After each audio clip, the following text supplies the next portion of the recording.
Wali Kota Madiun ditangkap KPK.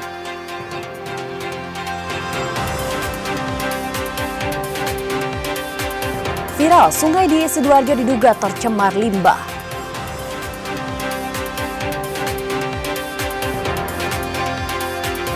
Jadwal kereta terimbas banjir, penumpang bus minta.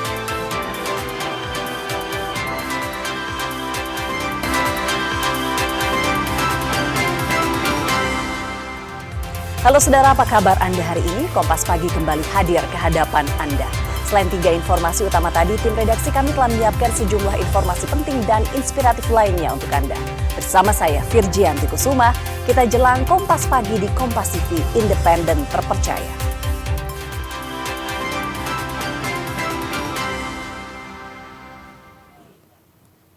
Kita buka dengan berita dari Bangkalan, Jawa Timur.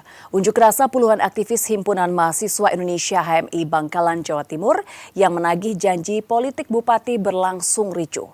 Massa saling dorong dan pukul saat memaksa masuk kantor Pemkab yang dibarikade polisi dan Satpol PP.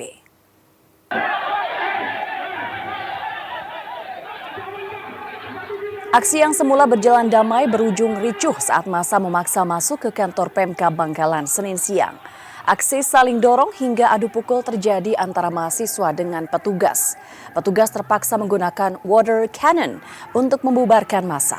Massa yang tidak terima menyerang balik mobil water cannon dengan kayu dan batu. Dalam orasinya, massa menagih janji politik Bupati Bangkalan, di antaranya perbaikan infrastruktur hingga permasalahan sampah. Tak hanya itu, mereka juga kecewa pada pelayanan publik di Bangkalan yang kian memburuk.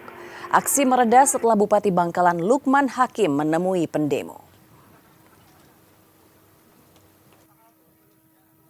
Karena tadi itu kami sudah baik-baik datang dengan itikat baik dan memberi waktu kepada Bupati untuk keluar, kan tapi Bupati tidak keluar sehingga kami masuk ke dalam.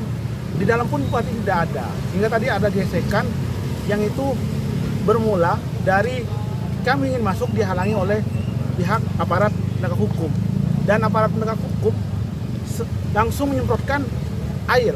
Teman-teman itu yang sebetulnya yang diharapkan, yang diinginkan kita kabupaten ke depan terkait dengan pendidikan, pelayanan publik, terus kemudian kesehatan dan sebagainya. Dan itu sudah sebetulnya kita sudah beberapa mengadakan rapat dan persiapan untuk melaksanakan apa yang menjadi keinginan masyarakat Kabupaten Bangkalan yang disuarakan oleh teman-teman. Sorotan di Kompas Pagi, Wali Kota Madiun Maidi tiba di Gedung Merah Putih Komisi Pemberantasan Korupsi seusai terjaring operasi tangkap tangan. Maidi tiba di Gedung Merah Putih KPK sekitar pukul 22.30 waktu Indonesia Barat Senin malam kemarin. Maidi langsung masuk ke Gedung Merah Putih KPK untuk menjalani pemeriksaan lanjutan. Selain Wali Kota Madiun Maidi, ada 8 orang lainnya yang turut dibawa ke KPK.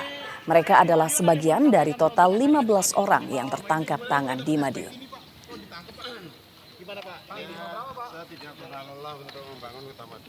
Wali Kota Madiun Maidi bersama sejumlah orang lainnya terjaring operasi tangkap tangan oleh Komisi Pemberantasan Korupsi KPK. Penangkapan ini diduga terkait kasus suap proyek dan dana Corporate Social Responsibility atau CSR di Madiun. KPK menggelar operasi tangkap tangan atau OTT di Madiun, Jawa Timur. Total 15 orang ditangkap termasuk Wali Kota Madiun, Maidi. Juru bicara Komisi Pemberantasan Korupsi, Budi Prasetyo bilang dari 15 orang yang ditangkap, 9 diantaranya dibawa ke Gedung Merah Putih KPK.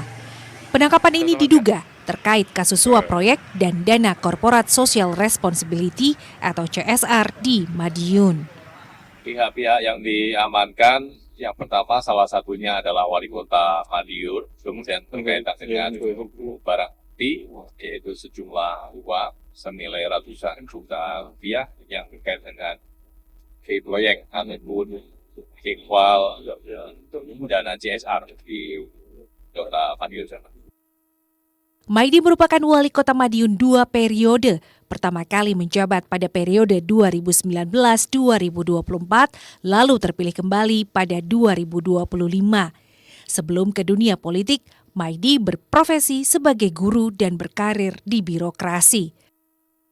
Saat Maidi menjabat, Pemkot Madiun pernah menerima penghargaan penilaian integritas terbaik nasional kategori pemerintah kota pada tahun 2022. Maidi menyebut penghargaan itu sebagai hasil kerja keras dalam memberantas korupsi. Tim Liputan Kompas TV. Gubernur Jawa Timur Hovifah Indar Parawansa menanggapi soal OTT KPK terhadap Wali Kota Madiun. Ia menyerahkan proses hukum sepenuhnya kepada KPK. Wali Kota Madiun Maidi terjaring operasi tangkap tangan oleh KPK. Sejumlah orang yang diduga pejabat dan aparatur sipil negara ASN, Pemkot Madiun, turut diperiksa oleh penyidik KPK di Polres Madiun. Usai diperiksa, Wali Kota Madiun Maidi yang memakai jaket biru dan memakai topi dibawa bertolak ke Jakarta. Gubernur Jawa Timur Hovifah Indar Parawansa menyerahkan sepenuhnya soal OTT KPK Wali Kota Madiun. Menurutnya ia menyerahkan proses hukum sepenuhnya kepada KPK. Sementara itu ditanya terkait pengganti Wali Kota Madiun, Hovifah bungkam.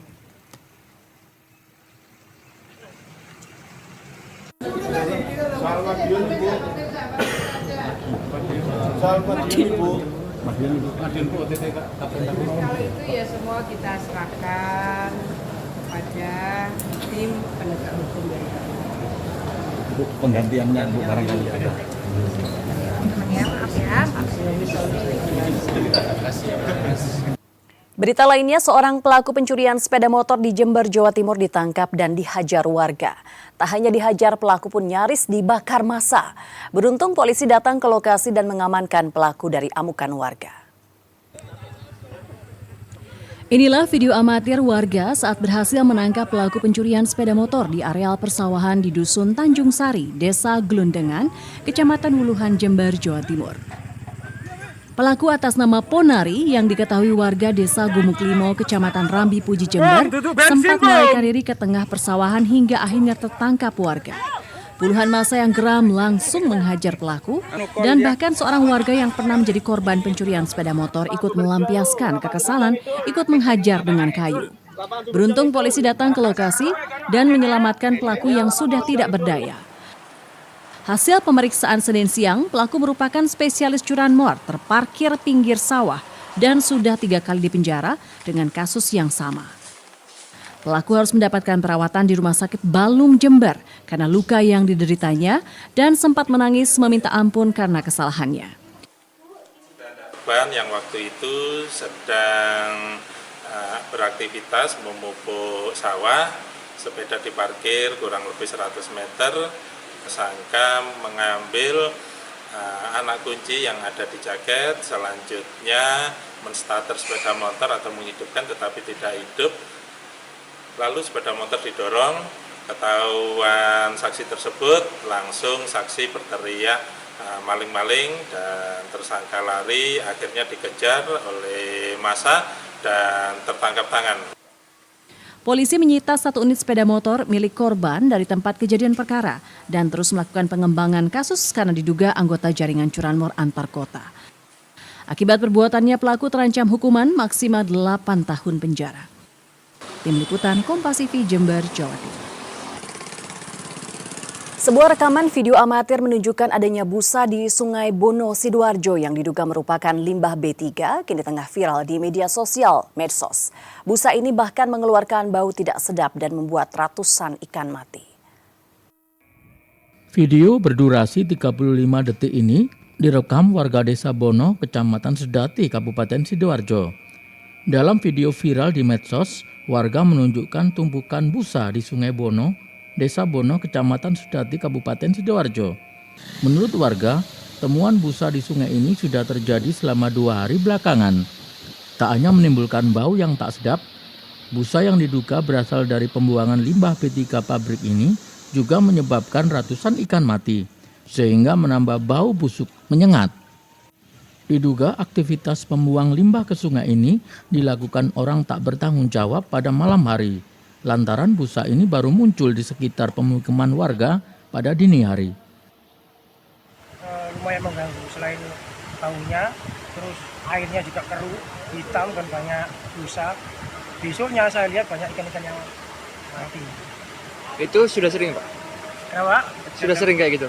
2 kali saya lihat. Tapi yang pertama kan saya anggap ini ya, grojokan yang terlalu keras. Jadi keluar busa. Saya anggap gitu yang pertama. Yang kedua loh kok ada lagi, tapi air nggak terlalu tinggi, nggak terlalu deras, cuma kok ada busa. Saya ambil senter, ternyata benar, katanya orang-orang itu limbah. Sementara itu, pihak Dinas Lingkungan Hidup dan Kebersihan Kabupaten Sidoarjo telah mengambil sampel air dari Sungai Bono. Ada 2 titik pengambilan sampel air dari sungai. Selanjutnya sampel air sungai ini akan diteliti di laboratorium selama 14 hari kerja. Hari ini akan melakukan pengambilan contoh uji dari sungai di Dampono ini yang kami ambil dari upstream, titik upstream, kemudian titik downstream. Karena ini sungainya memecah jadi 2, jadi titik upstreamnya 1, kemudian downstreamnya 2 titik. Hasil uji laboratorium ini bisa diketahui busa yang menyemari air Sungai Bono ini mengandung zat kimia berbahaya jenis apa dan sejauh mana tingkat pencemaran air di Sungai Bono ini. Jack Robi, Kompas TV Sidoarjo, Jawa Timur. Jadwal kereta terimbas penumpang bus meningkat. Nantikan informasi selengkapnya usai jeda berikut ini. Tetaplah bersama kami di Kompas Pagi.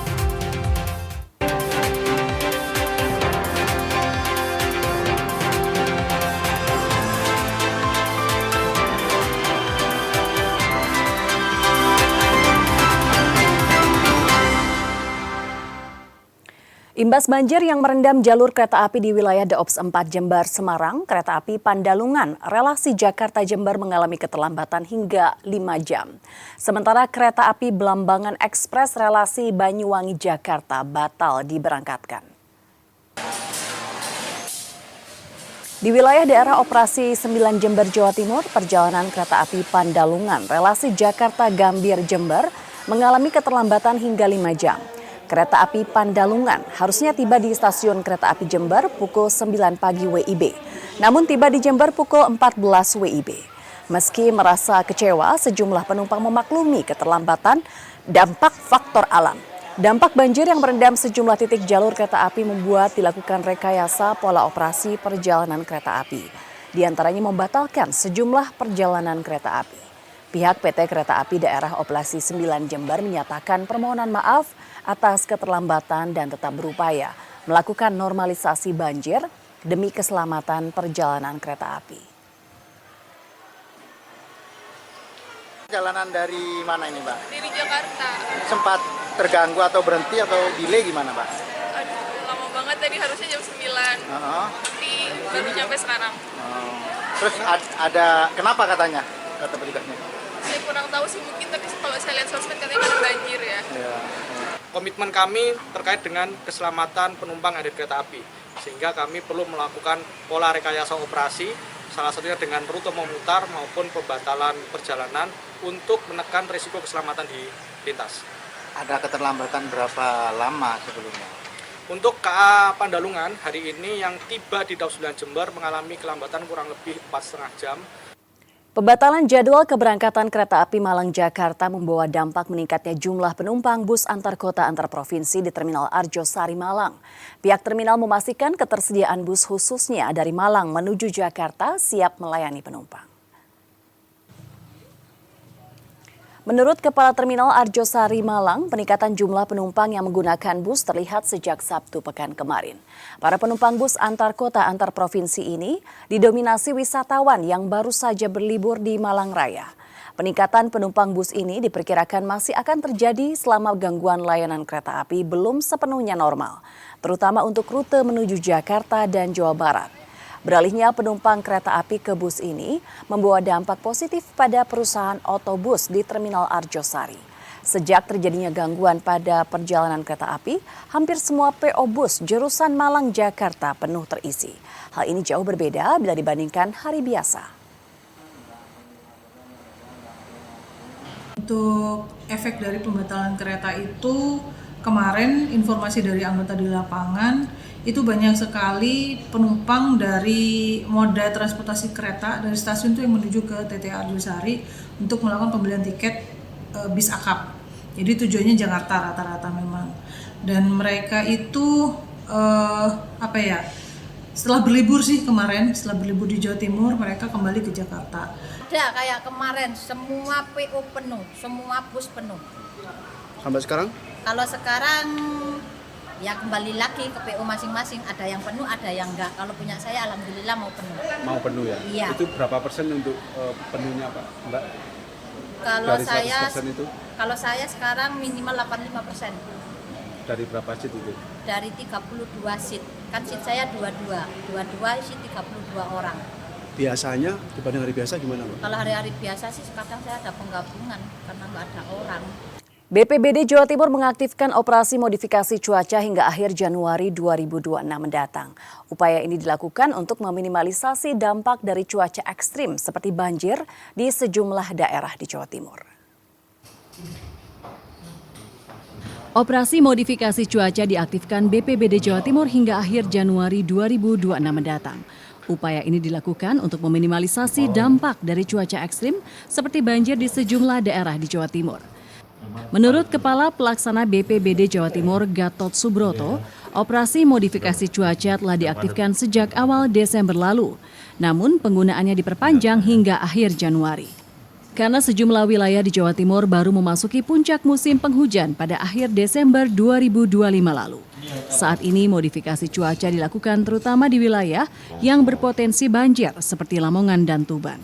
Alhamdulillah dari data ini. Modifikasi cuaca sebelumnya sudah dilakukan di bulan Desember dan melihat kondisi cuaca Jawa Timur dilanjutkan di bulan Januari ini.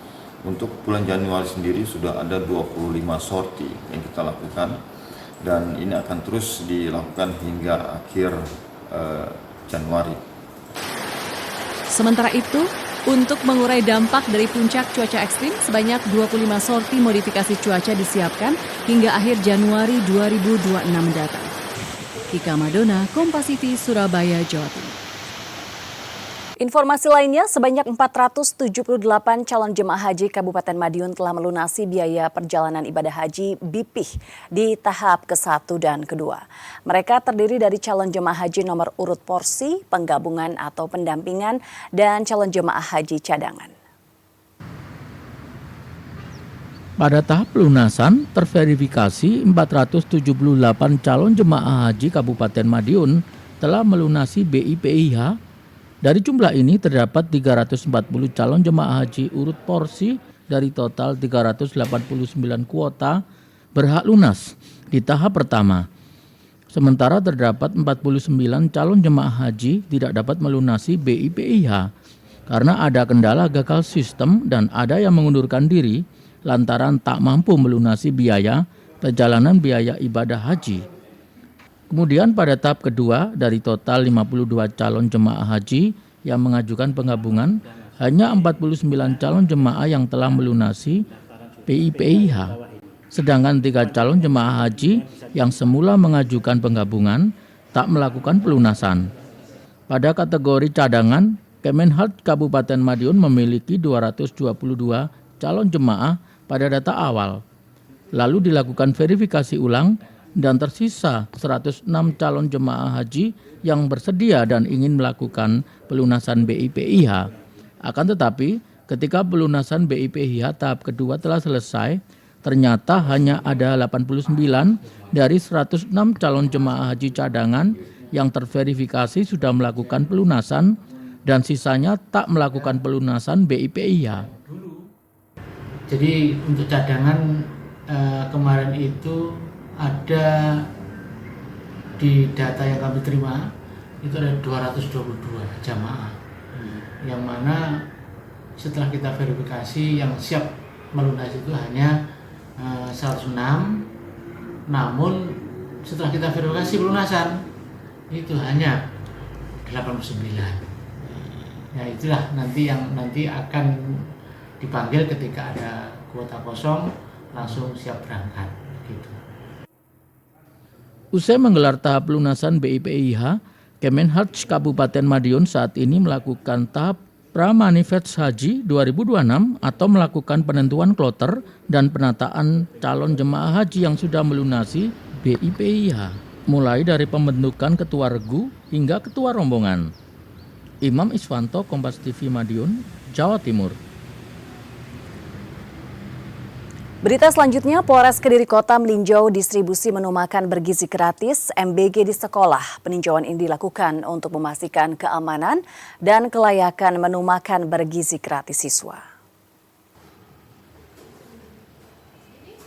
Petugas Polres Kediri Kota ini mendatangi sekolah TK Bayangkari 41 di Kota Kediri. Sebelum dibagikan ke sejumlah murid, petugas memeriksa menu makanan bergizi gratis. Peninjauan itu dilakukan untuk memastikan kebersihan dan kelayakan menu makan bergizi gratis yang dibagikan ke sejumlah siswa. Sehingga dengan begitu, para siswa dapat menikmati menu MBG dengan layak. Petugas juga ikut mendampingi para siswa saat menikmati menu makanan bergizi gratis di dalam kelas. Penyaluran MBG itu merupakan hari pertama yang dilakukan oleh Dapur SPPG Semampir 2 yang dikelola oleh Polres Kediri Kota.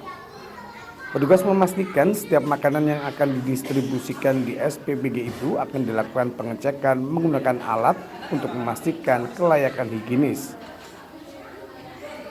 Saya ngecek makanan itu memastikan bahwa makanan ini memang layak dikonsumsi oleh anak-anak kita.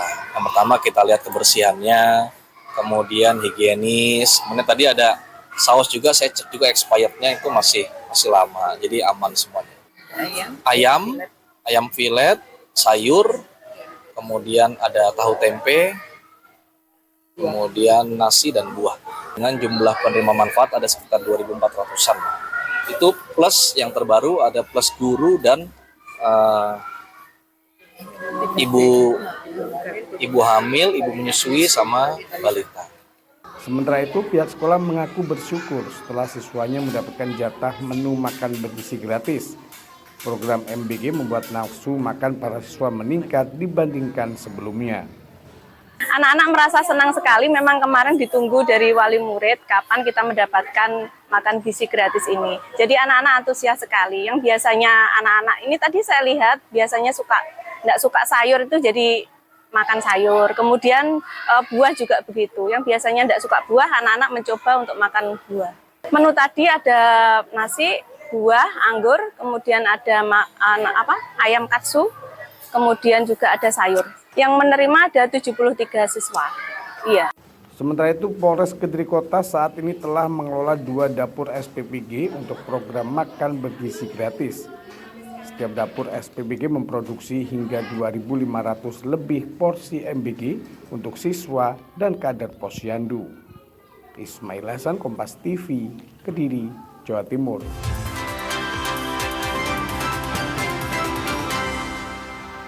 Kompetisi sepak bola putri usia dini Soccer Challenge Seri 2 diikuti lebih dari 1.400 peserta dari 135 tim.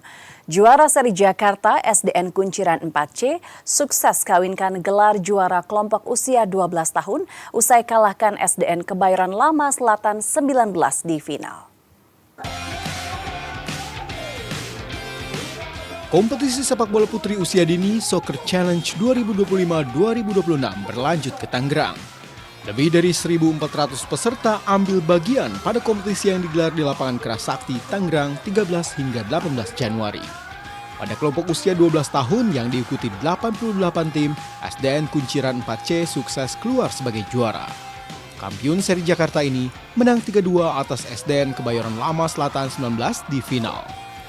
3 gol dicetak Syakila Nur Ajizah dan Zilda Syakila yang akhirnya dinobatkan sebagai top skor dan pemain terbaik. Sementara di kelompok usia 10 tahun, SDN Pinang 3C berjumpa British School Jakarta di laga pamungkas. 2 gol Nitya Safira Jaya akhirnya memberikan kemenangan tipis 2-1 bagi SDN Pinang 3C. Nitya juga dinobatkan sebagai pemain terbaik di seri ini. Yang dibutuhkan bukan hanya latihan, tapi juga exposure terhadap pertandingan-pertandingan, turnamen gitu ya. Dan kita bisa melihat bahwa Kunciran itu rajin untuk ikut turnamen, termasuk yang di Jakarta kemarin. Dan di Jakarta mereka bisa sampai juara itu luar biasa, karena di Jakarta persaingannya ketat sekali. Jadi mereka mendapatkan boost konfidensi ya. Jadi itu yang dibutuhkan memang oleh anak-anak kita, jam terbang. Itu yang kita berikan kepada mereka. Selanjutnya, Soccer Challenge akan berlanjut ke Bandung dan Yogyakarta. Kompetisi digelar bersamaan pada 27 Januari hingga 1 Februari. Angga Nurizki, Yanuar Ruslim, Kompas TV, Tangerang, Banten.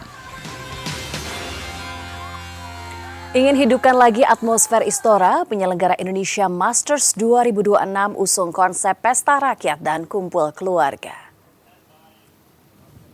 Selain menurunkan harga tiket secara signifikan, panitia penyelenggara Indonesia Masters 2026 melakukan sejumlah gebrakan guna menggelorakan lagi Istora Senayan pada turnamen bulu tangkis yang digelar 20-25 Januari. Pengunjung tema pesta rakyat dan kumpul keluarga, pengunjung bebas memasuki area seputaran Istora untuk menikmati sejumlah aktivitas menarik hingga UMKM. Tiket baru akan digunakan ketika pengunjung ingin memasuki arena pertandingan. Upaya ini merupakan cara penyelenggara untuk kembali menghidupkan Istora Senayan yang sebelumnya sempat mengalami penurunan pengunjung. Harapannya dengan dukungan langsung yang masif, atlet Indonesia lebih termotivasi lagi untuk memutus tren negatif di Jakarta. Kita tidak pakai lagi barikade-barikade. Artinya semua orang yang datang ke kompleks Istora ini bisa menikmati segala sesuatu yang kita set up dan kita siapkan. Pastinya ada batasan. Batasannya adalah pada waktu mereka masuk ke gedung. Kalau masuk ke gedung pertandingan ke FOP baru ada screening. Kita ingin lagi menggelorakan animo dari masyarakat bulu tangkis ini. Viral, sungai di Sidoarjo diduga tercemar limbah. Nantikan informasi selengkapnya usai jeda berikut. Tetaplah bersama kami di Kompas Pagi.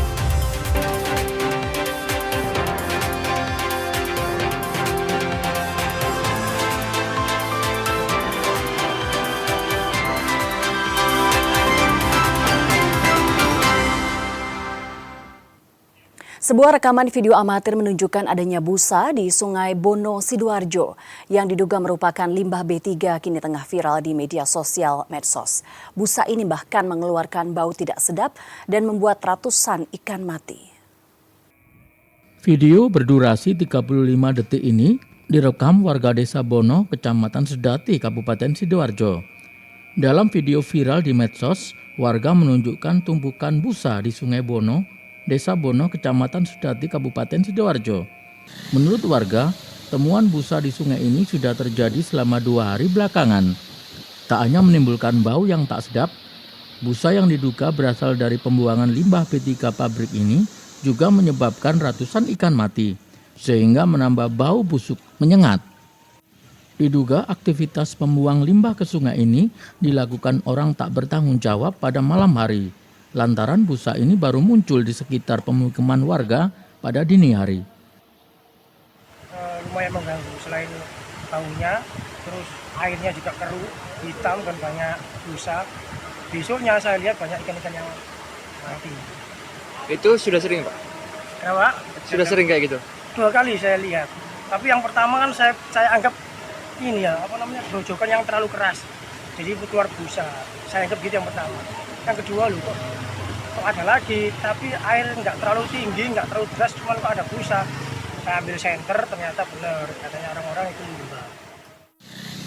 Sementara itu, pihak Dinas Lingkungan Hidup dan Kebersihan Kabupaten Sidoarjo telah mengambil sampel air dari Sungai Bono. Ada 2 titik pengambilan sampel air dari sungai. Selanjutnya sampel air sungai ini akan diteliti di laboratorium selama 14 hari kerja. Hari ini akan melakukan pengambilan contoh uji dari sungai di Jambono ini yang kami ambil dari upstream, titik upstream, kemudian titik downstream.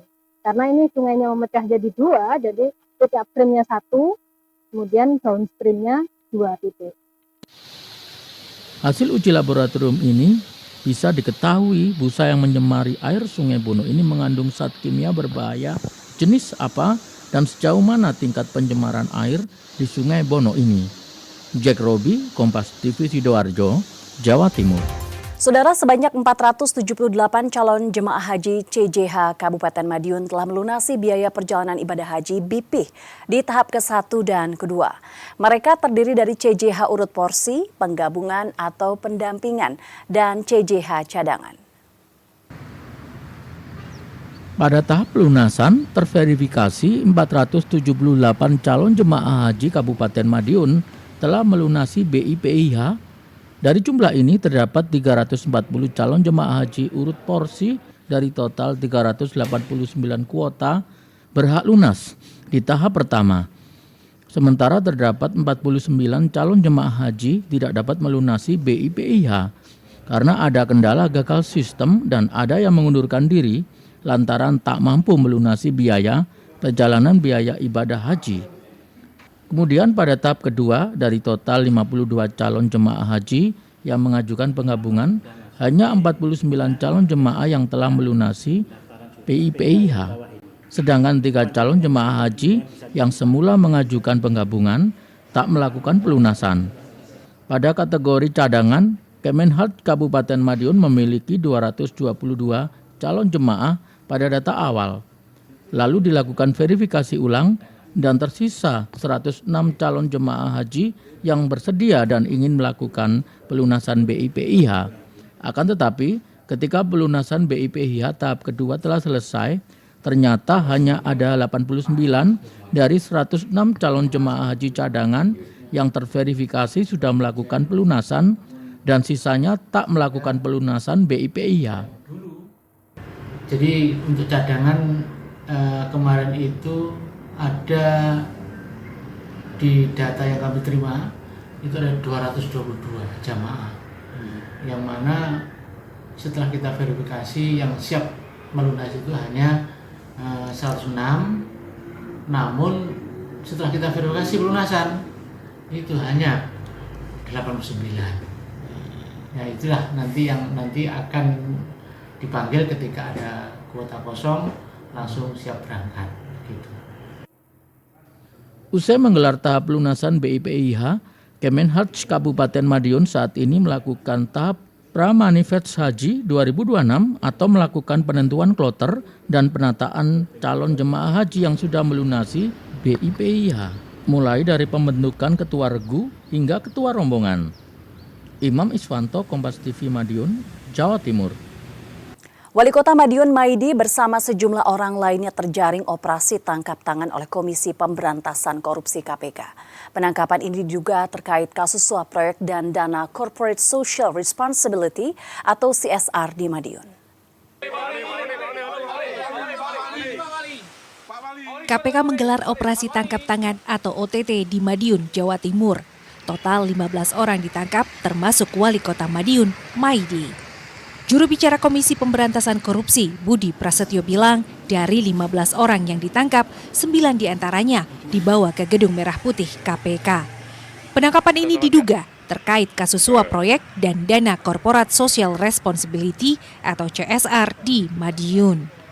Pihak-pihak yang diamankan, yang pertama salah satunya adalah Wali Kota Madiun, kemudian berkaitan dengan barang bukti, yaitu sejumlah uang senilai ratusan juta rupiah yang terkait dengan proyek ataupun ikhwal dana CSR di Kota Madiun.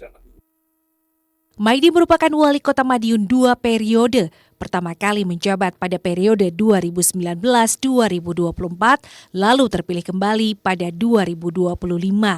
Sebelum ke dunia politik, Maidi berprofesi sebagai guru dan berkarir di birokrasi. Saat Maidi menjabat, Pemkot Madiun pernah menerima penghargaan penilaian integritas terbaik nasional kategori pemerintah kota pada tahun 2022. Maidi menyebut penghargaan itu sebagai hasil kerja keras dalam memberantas korupsi. Tim Liputan Kompas TV. Saudara, Polres Kediri Kota meninjau distribusi menu makan bergizi gratis MBG di sekolah. Peninjauan ini dilakukan untuk memastikan keamanan dan kelayakan menu makan bergizi gratis siswa. Petugas Polres Kediri Kota ini mendatangi sekolah TK Bayangkari 41 di Kota Kediri. Sebelum dibagikan ke sejumlah murid, petugas memeriksa menu makanan bergizi gratis. Peninjauan itu dilakukan untuk memastikan kebersihan dan kelayakan menu makan bergizi gratis yang dibagikan ke sejumlah siswa. Sehingga dengan begitu, para siswa dapat menikmati menu MBG dengan layak. Petugas juga ikut mendampingi para siswa saat menikmati menu makanan bergizi gratis di dalam kelas. Penyaluran MBG itu merupakan hari pertama yang dilakukan oleh dapur SPPG Semampir 2 yang dikelola oleh Polres Kediri Kota. Petugas memastikan setiap makanan yang akan didistribusikan di SPPG itu akan dilakukan pengecekan menggunakan alat untuk memastikan kelayakan higienis. Saya ngecek makanan itu memastikan bahwa makanan ini memang layak dikonsumsi oleh anak-anak kita. Yang pertama kita lihat kebersihannya, kemudian higienis. Kemudian tadi ada saus juga, saya cek juga expirednya itu masih lama, jadi aman semuanya.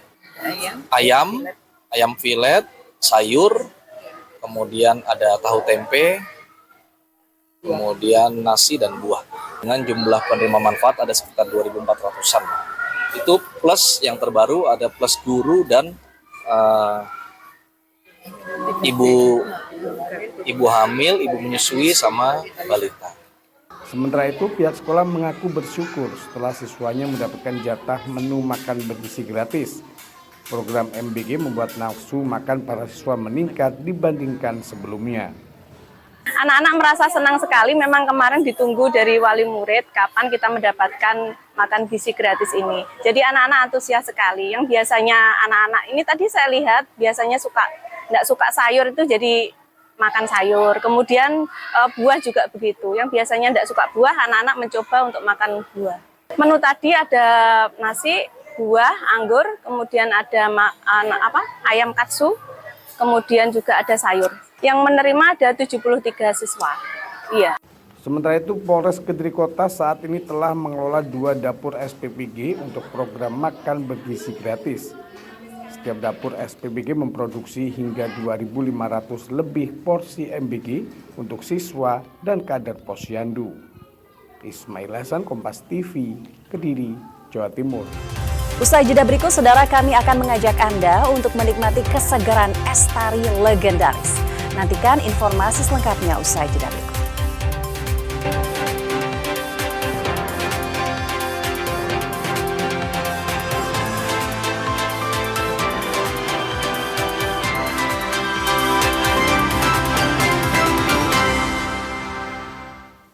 Saudara, sebuah kedai es tari legendaris di Kabupaten Kediri memiliki minuman favorit bagi pelanggannya. Kedai yang berdiri sejak 1992 ini mampu mengusir dahaga pengunjung dengan kesegaran es kacang hijau dipadukan dengan rasa manis legit buah sawo. Dan informasi ini sekaligus menutup jumpa kita di Kompas Pagi hari ini. Jangan lupa saudara untuk menyaksikan live streaming kami di kompas.tv dan channel YouTube Kompas TV Jawa Timur. Kompas TV independen terpercaya. Saya Firjianti Kusuma. Sampai jumpa. Kedai sederhana ini berada di kawasan Kunjang, Kabupaten Kediri. Di kedai bernama Es Tari ini menyajikan es kacang hijau sejak 1992 silam. Dinamakan Es Tari karena sesuai dengan nama pemiliknya kedai ini, yakni Tari, pria asal desa Kapas, Kecamatan Kunjang, Kabupaten Kediri. Menurut sang pemilik, usaha itu didirikan karena waktu itu belum ada yang menjual es kacang hijau di kawasan tersebut. Hingga akhirnya sang pemilik secara otodidak belajar meracik es tari legendaris dan membuka usaha itu. Es tari legendaris berisi kacang hijau, ketan hitam, buah sawo yang dipadukan kuah santan. Sehingga rasa es kacang hijau memiliki kesegaran tersendiri saat dinikmati cuaca panas. Meski tempatnya sederhana, es tari legendaris tak pernah sepi dari pembeli. Ratusan orang datang dalam setiap harinya hanya ingin mencicipi kesegaran es tari legendaris. Sang pemilik mengaku dalam satu hari mampu menghabiskan hingga 30 kg kacang hijau. Insya Allah kalau pengunjung, kalau pas ramai-ramainya dikasih rezeki ada 500 orang bisa mas sehari. Dan porsinya mungkin sampai 1.400 kalau rame, 1.400 porsi.